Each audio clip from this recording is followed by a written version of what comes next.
구약성경 역대하 36장 17절에서 21절 말씀입니다. 역대하 36장 17절에서 21절의 말씀입니다. 구약성경 709페이지 17절에서 21절까지의 말씀을 함께 봉독하겠습니다. 하나님이 갈대아 왕의 손에 그들을 다 넘기심에 그가 와서 그들의 성전에서 칼로 청년들을 죽이며 청년 남녀와 노인과 병약한 사람을 긍휼히 여기지 아니하였으며 또 하나님의 전의 대소그릇들과 여호와의 전의 보물과 왕과 방백들의 보물을 다 바벨론으로 가져가고 또 하나님의 전을 불사르며 예루살렘 성벽을 얼며 그들의 모든 공시를 불사르며 그들의 모든 귀한 그릇들을 부수고 칼에서 살아남은 자를 그가 바벨론으로 사로잡아가매 우리가 거기서 갈대아 왕과 그의 자손의 노예가 되어 바사국이 총치할 때까지 이르느냐. 이에 토지가 황폐하여 땅이 안식년을 누린 같이 안식하여 70년을 지냈으니 여호와께서 에레미야의 입으로 하신 말씀이 이루어졌더라. 이상은 하나님의 말씀입니다. 아멘. 할렐루야. 오늘 이 새벽에 마지막 때를 준비하는 자라는 제목으로 함께 말씀을 나누려고 합니다. 여러분 1987년에 경기도 용인에 있는 이 오대양 공예품 공장에서 32구의 시체가 발견이 됐습니다. 피해자 대부분은 이제 손발이 묶여 있거나 목이 감겨 있는 채로 이렇게 발견된 거죠. 해당 사건은 광신도적인 종말론을 내세운 이 사이비 종교죠. 오대양 이 사이비 종교 안에서 특정 일자에 종말이 올 거다. 예수님께서 재림하신다라고 하고 주장했지만 막상 당일이 돼서 아무 일도 일어나지 않자 이 교주가 되는 사람이 너희들의 믿음이 부족하다라고 해서 이 다락방에다 모아놓고 이렇게 이제 지도자급 되는 사람들이 이 신도들의 목을 뒤에서 이게 졸라서 죽고 그 다음에 자신들은 스스로 목숨을 끊는 그런 일들이 벌어지게 되었습니다. 그래서 아마 장안이 떠들썩했다고 하는데 여러분들 아마 기억나실 겁니다. 1992년에는 여러분 다미선교회라고 하는 이런 또 신흥 종교가 있었습니다. 이 시한부 종말론을 따르는데 정확하게 이제 날짜까지 1992년 10월 28일 날 예수님께서 재림하실 거다. 휴거가 일어난다라고 한 3년 전부터 날짜를 딱 정해놓고 공공연하게 포교 활동을 했어요. 저 날짜 숫자에 미혹돼서 수많은 사람들이 저 다미선교회에 이 포섭이 되죠. 그리고 밖에 나가서 이제 곧 휴거가 일어날 테니까 예수님을 믿어야 된다. 의미는 좋았는데 이 휴거가 된다는 말에 사람들이 혹했고 너희들 이제 곧 이제 종말이 오니까 너희들의 재산 같은 거 다 팔아가지고 다 헌금하고 너희는 그를 통해서 천국의 영원한 안식과 복락을 누려야 된다 이렇게 말했단 말이에요. 네, 10월 28일 날 어떤 일이 있었죠? 아무 일도 없었습니다. 그래서 신도들이 막 이제 막 거세게 막 항의하고 다미성교회가 이제 붕괴하고 수많은 피해자들이 속출하고 가정이 파괴되는 그런 폐해를 낳았던 사건이죠. 이외에도 여러분 이처럼 우리나라뿐만 아니라 전 세계적으로 이 시한부적 종말론 그리고 광신도적 어떤 종말론을 표방하는 많은 사이비 종교들이 있습니다. 그들의 공통점이 뭔지 아시겠습니까? 저마다 마지막 때를 기다리고 있다는 거. 언제 이때가 마지막 날이야. 마지막 날은 언제야? 이런 일이 벌어지면 이게 마지막 때야 등등 공통점은 마지막 때를 기다린다는 거죠. 근데요, 물론 저와 여러분도 마찬가지입니다. 맞죠? 주님이 재림하시는 그날, 그 마지막 때를 기다리는 것은 그들과 다르지 않습니다. 근데요, 주님께서 말씀하시기를 성경에 이미 마지막 날의 징조들이 다 기록돼 있잖아요. 여러분 요한계시록이나 유다서나 마지막 때가 다 기록돼 있고요. 어떤 변화들, 세상에 어떤 징조들이 나타날 것들을 다 말씀해 주었잖아요. 그래서 그것이 무엇인지를 우리의 지성이나 어떤 발달된 어떤 학문들을 가지고 이제 찾아볼 수 있겠지만 딱 이날이다, 딱 언제다라고 말할 수 없어요. 여러분, 우리가 그때가 언제인지 그 누구도 알 수 없습니다. 심지어 예수님마저도 그때는 예수님 자신도 그때를 알지 못하신다고 말씀하셨어요. 마태복음 24장 36절에 보면 이렇게 말씀합니다. 그러나 그날과 그때는 아무도 모르나니 하늘의 천사도 모르고 아들도 모르고 오직 아버지만 아시느니라. 여러분, 만일 누가 그때를 알고 있다 이렇게 말을 하잖아요. 그럼 100% 이단이거나 아니면 이 땅에 이미 오신 예수님이실 거예요. 만약 우리가 이 마지막 때를 알지 못하는 상황 속에 놓여 있을 때, 그리고 성경 곳곳에서 보여주는 것 같이 이 마지막 때를 준비해야 될 우리가 그런 모습이면 확실한데, 그렇다면 이런 어떤 종말론자들과 같은 모습이 아닌 믿음을 가지고 있는 성도들이라면 이 마지막 때를 어떻게 준비해야 할까? 오늘 그 말씀을 함께 나누려고 합니다. 마치 신랑을 맞이하기 위해 기름을 준비하는 지혜로운 처녀들과 같이 마지막 때를 준비하고 주님의 오심을 예비하는 그런 사람이 되어야 할 줄로 저희는 믿습니다. 그렇다면 우리는 어떤 자세로, 어떠한 마음가짐으로 그 마지막 때를 준비해야 할까요? 오늘 본문으로 들어가면 상징적인 마지막 날이 이스라엘에 임하였습니다. 제가 역대하 36장을 함께 살펴보았는데, 이제 북이스라엘은 이미 150년 전에 망하고 이제 남유다마저도 이제 여러분 이제 멸망의 기로에 놓여 있어요. 오늘 우리가 읽은 본문을 보니까 남유다, 바로 예루살렘이 이 바벨론 느부갓네살에게 마지막 다 점령당하고 이제 항복하고 패망하고 이제 끝장나는 모습을 보게 됩니다. 이스라엘의 종말이죠. 남유다의 마지막 선한 왕이라고 하는 요시야 왕이 있었습니다. 그 요시야 왕이 죽고 불과 23년이 지나는 동안 이 짧은 시간 동안 4명의 이 남유다의 왕이 바뀌어요. 격동의 세월을 보내죠. 그 누구도 마지막 때를 준비하지 못했습니다. 이 4명의 왕이 지나가는 시대에도 아무도 마지막 때가 임할 것이라고 하는 사실을 알고는 있었어요. 많은 선지자들이 나홈, 하박국, 예레미야 이런 선지자들이 마지막 때가 임할 것이다, 하나님의 진노와 심판이 임할 것이다 라고 경고했지만 아무도 마지막 때를 준비하지 못했습니다. 그래서 어떻게 해요? 이 4명의 임금들은요, 물론 뭐 역대 지략엔 기록되었겠지만 아무도 그 왕이 어떤 왕이었는지 기억되지 못하는 사람들이 되었어요. 오늘 보면 17절에 보니까 하나님께서 이렇게 말씀하십니다. 하나님이 갈대아 왕의 손에 그들을 다 넘기심에. 갈대아 왕이라는 건 바로 이 바벨론 느부갓네살 왕을 지칭하는 것인데, 그 이방인의 왕의 손에 이스라엘 백성들을 넘기시겠다라고 하나님이 말씀하신 거예요. 이건 첫 경고가 아니라 마지막 경고였습니다. 여러분, 이는 단순하게 이스라엘 백성들이 굴욕을 당할 것이다, 아니면 전쟁에 나갔는데 그 전쟁에서 패할 것이다, 이런 이야기가 아니라 남유다 한 나라가 송두리째 파괴되고 백성들이 다 죽어나가는 처참한 멸망이라고 하는 것을 말하는 것, 결국 종말을 말하는 거죠. 여러분, 이전까지 하나님께서 이방의 민족의 손을 사용하셔서 이스라엘 백성들을 징계하셨습니다. 하나님 말씀에 불순종하니까 주변에 있는 나라들을 통해 이스라엘 백성들을 징계하고 책망하셨죠.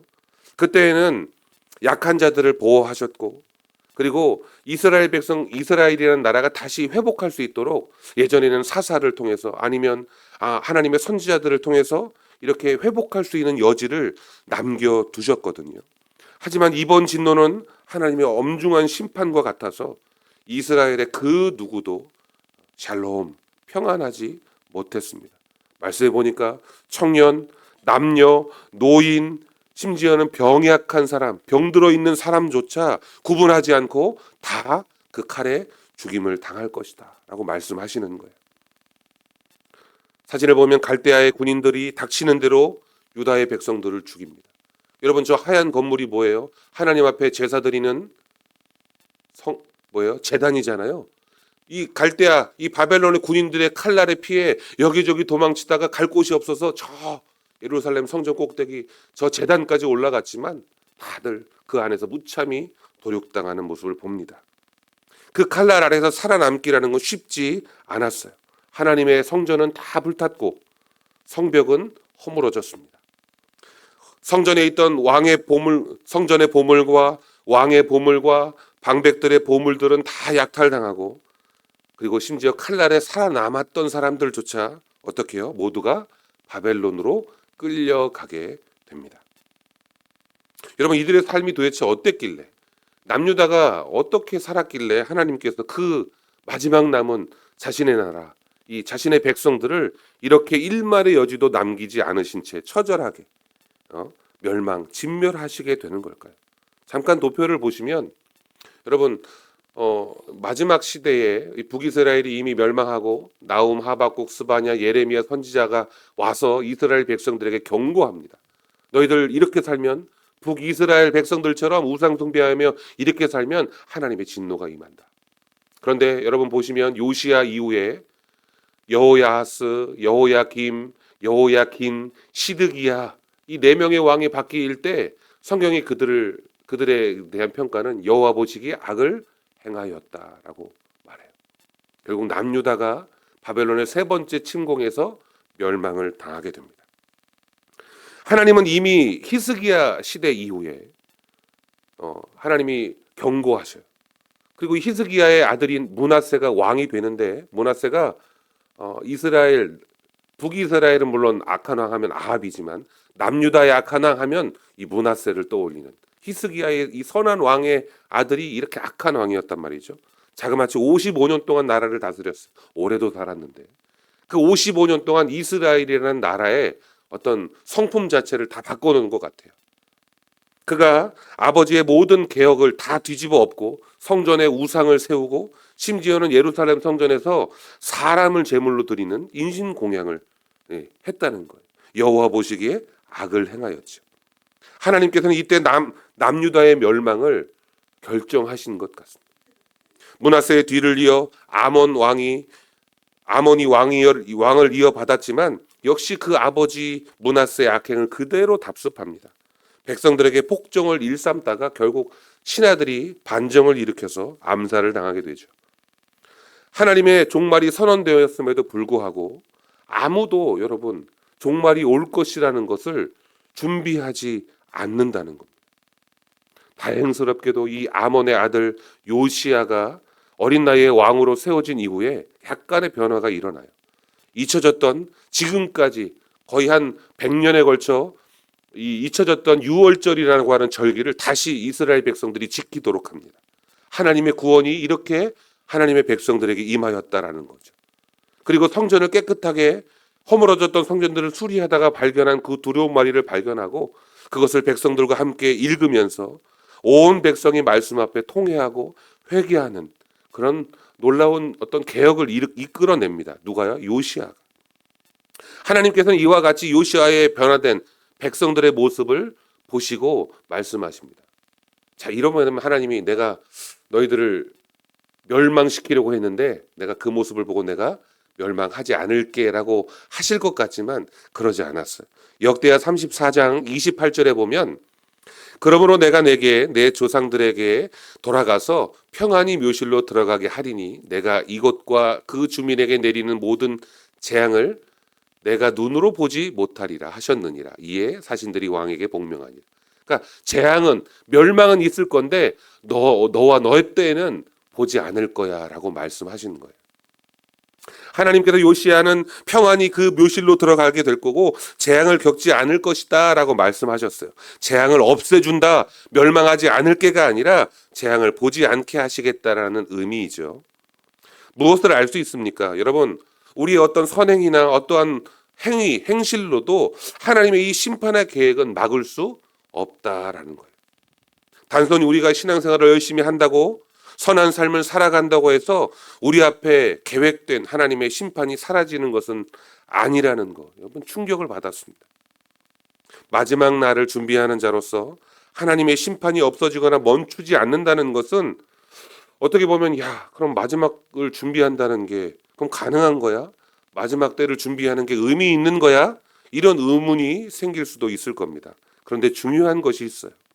하나님의 진노와 심판, 그 계획하심은 마지막 날을 준비하는 것이 아니라 이미 우리에게 임하여진 사실이라는 거예요. 자, 이게 무슨 이야기냐 하면 여러분, 하나님의 심판은 인간의 역사 가운데 계속적으로 있어 왔습니다. 여러분, 무두셀라라고 하는 사람을 기억하시죠? 무두셀라가 태어나던 때 그의 아버지 에녹에게 하나님이 말씀하십니다.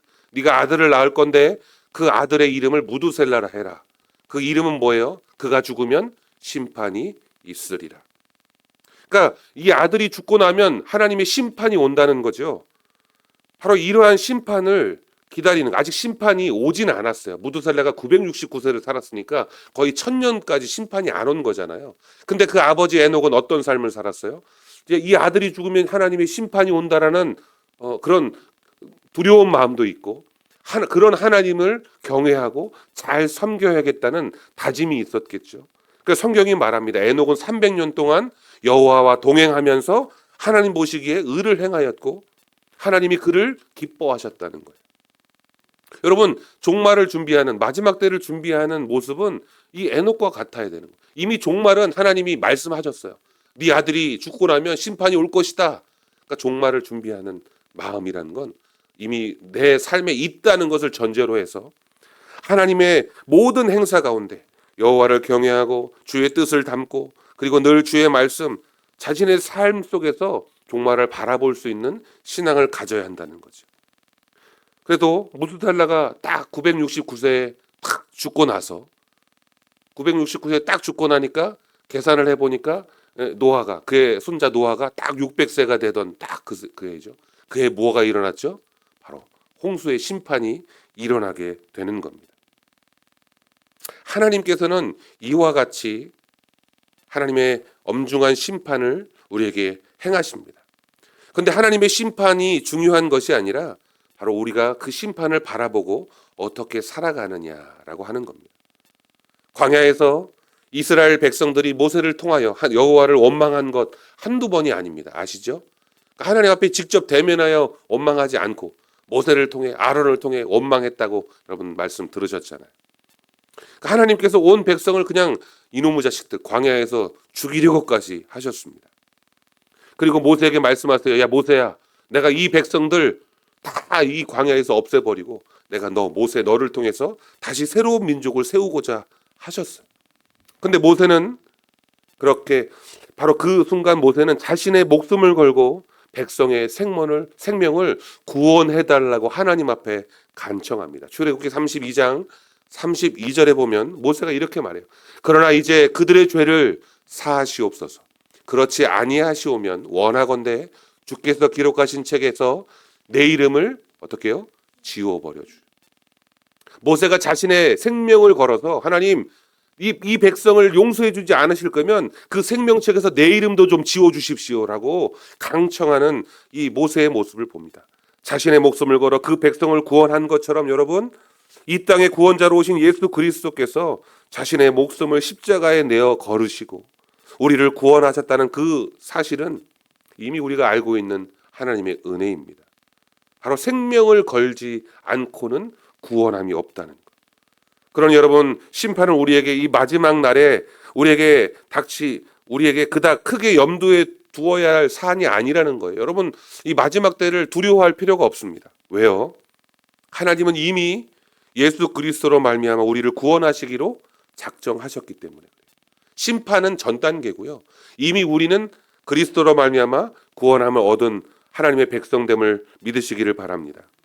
다만 우리가 그 사실을 알고 그 사실을 믿고 그리고 그 믿음대로 살아가기를 하나님께서는 진정 원하고 계시다는 거예요.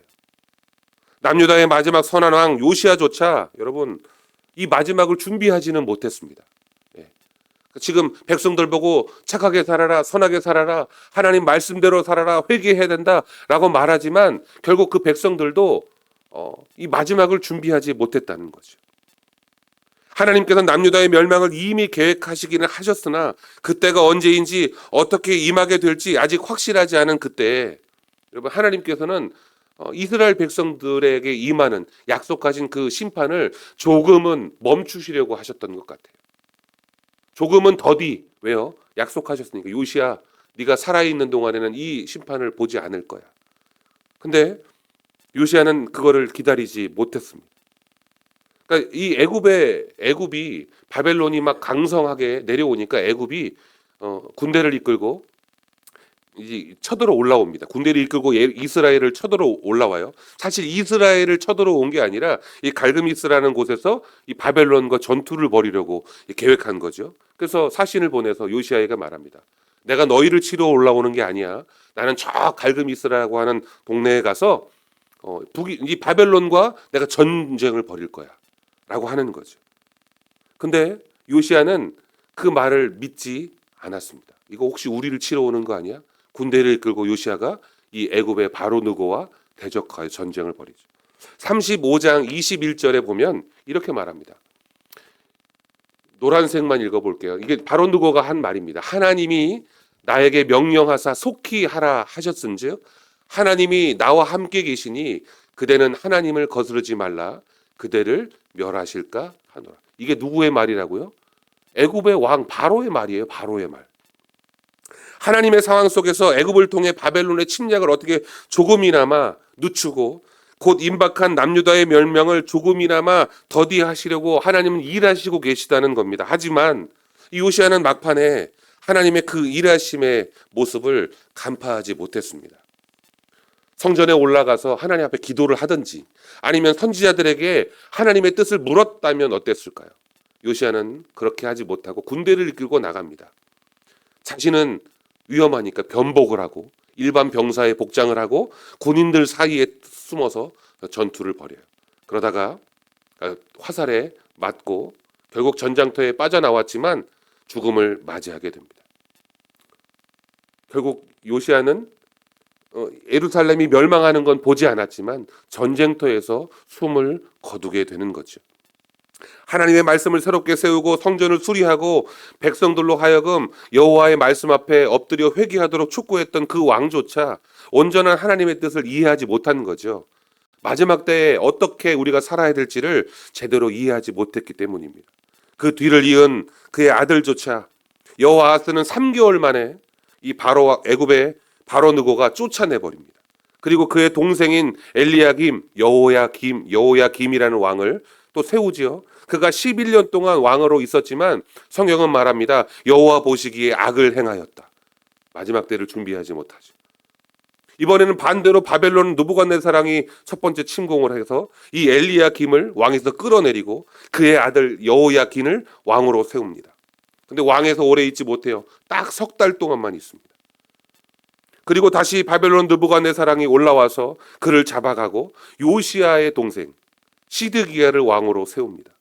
하지만 그 역시도 하나님 앞에 겸손하지 못했고 악을 행함으로 말미암아 결국 바벨론의 느부갓네살이 또 내려와서 세 번째 예루살렘을 완전히 폐허로 만들고 이 시드기야는 눈을 뽑고 바벨론으로 끌고 가죠. 남유다의 파란만장한 역사가 마무리되는 시점입니다.